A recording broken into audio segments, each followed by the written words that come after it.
In today's episode of Today in World War II, March 22nd, the Soviets begin occupying the Hanko Peninsula in Finland. There's a major naval battle that takes place in the Mediterranean against the Royal Navy and the Italians. A horrible massacre takes place in Belarus, and 15 American commandos are shot dead in cold blood by the Gestapo.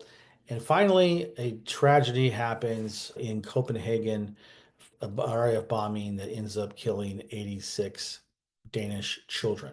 Let's get started. Okay, on March 22nd, 1940, Soviet military personnel began to arrive at the Hanko Peninsula. Have you been following my chronicle here about the Winter War? Since I believe it was November 30th when it started. This is kind of the last, this is putting the bow on the bouquet, if you want to call it that. We call about 10% of a country's landmass being taken over by force and forcing 12% of the population to have to relocate. If you call that a bow and a bouquet, maybe that was the wrong choice.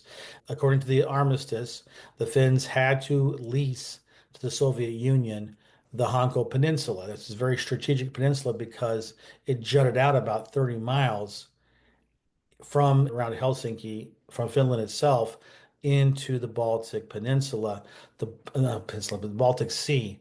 Now, there's not much sea room there, especially where you have the Gulf of Finland, because you've got Estonia, you've got Finland, and then you've got the Soviet Union, Leningrad at the time, now it's St. Petersburg.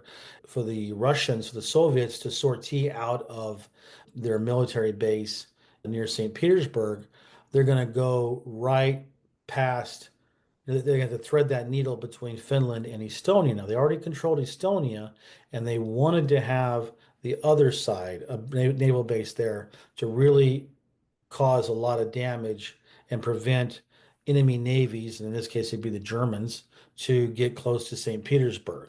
So that was the purpose. And so on today's date, they began to arrive to build out that naval base. They would have it for a long time. Actually, they had it until the Berlin Wall fell and the Soviet Union collapsed. Only then would they finally vamoose away from the Hanko Peninsula, the naval base they had there. On March 22nd, 1942, the Second Battle of Sirte happened. Obviously, if this was the second battle, it meant the first battle had already happened, and I did touch upon this in previous episodes. This was a series of naval battles that were happening in the Mediterranean between the Royal Navy and the Italian Navy, and it all had to do with Malta. I've been kind of distracted a little bit in this video series talking so much about Finland and the Winter War that I kind of took my eye off the ball when it comes to Malta. But Malta is extremely important in this whole theater because in the same way that the Hanko Peninsula was very strategic to guard the sea lanes between Finland and Estonia to protect Russia's base, Malta was the bone in the throat of Malta, of Rommel, because you had Sicily controlled by the Italians, Axis. They had German air bases, German troops, Italian troops, and so on and so forth. And then on the southern side, you had Libya, Tripoli, which the Germans controlled until 1943. In the meantime, you've got this one island that is British controlled. It has a submarine base, airfields, naval base, harbor, and it's the one bastion there. The nearest British bases were Alexandria in Egypt and Gibraltar. So the length of the Mediterranean Sea, halfway between, tucked in between those two Axis strongholds, is this little island called Malta.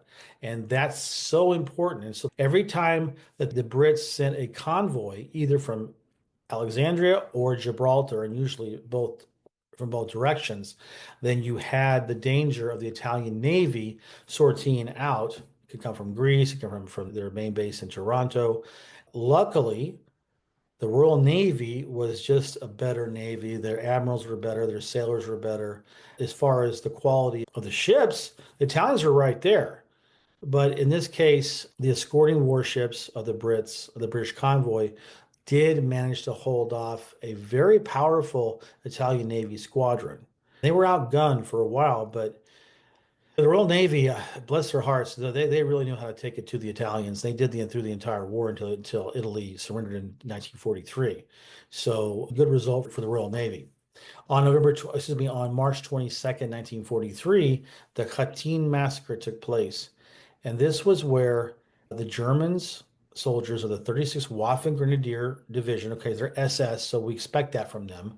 They were commanded by a war criminal. His name was Oscar Dirlewanger. Somebody, a partisan group, they had killed four Nazi officers. Well, what did the Germans do everywhere where they occupied, but especially in the East? They had their policy of reprisals, which are, by the way, war crimes. So the Dirlewanger Brigade burned down the entire village and killed 156 of the 160 residents. I say this, I talk about this now because I want to continue to highlight the brutality of the Axis forces, the Japanese, even the Italians, the Germans and their flunkies, the Yugoslavs, the ones that fought with the Germans, the Romanians, the Bulgarians, they all had Hungarians, they all had their hands bloody. This stuff happened all the time. And this is just, I highlight these things every now and then, but know that this stuff was happening all the time. Which gives you an idea why the Soviets have lost at least 20 million people, including their soldiers, of course, but also their civilian population. On March 22nd, 1944, the Americans sent 15 commandos to Italy, and their mission was to try to sabotage, cut off the rail communications on the La Spezia Genoa Railway.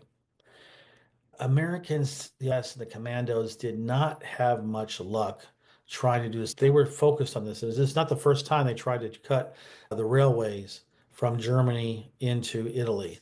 They landed on the Italian coast. They were captured almost immediately.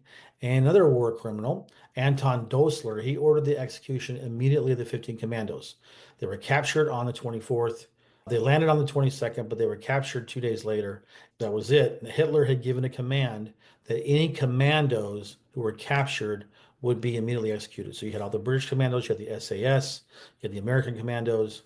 So that's just what happened. So these commandos, I mean, other POWs, I mean, other Allied, usually other Allied soldiers could surrender, and the Geneva Convention would protect them. As far as commandos go, as far as Hitler was concerned, there was no Geneva Convention.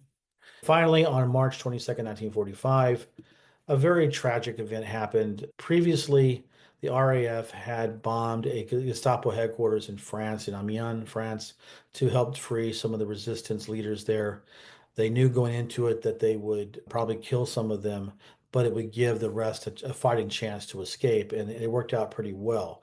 So the Danish resistance had been begging the Brits to do something similar to this, but the difference was the Gestapo prison in Amiens was more isolated. It wasn't in the middle of a city, a major city like Copenhagen. It was a very tricky endeavor to begin with.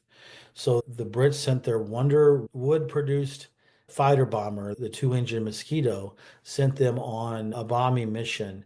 Unfortunately, one of I think the lead plane clipped a telephone pole as it was about to make its strike, and it careened into civilian buildings. The other ones did hit the Gestapo building, but there was a lot of collateral damage from that crash. It hit a school. The result was about 112 Danish civilians were killed, including 86 children. If you're interested, the Danes did a very good movie about this. Not a it was not a documentary, but a movie about it. It's really good. You should watch it. I think it's on, if you go on Amazon Prime, it's available there. So thank you for watching this video today. I appreciate it. I can't wait to get you one tomorrow.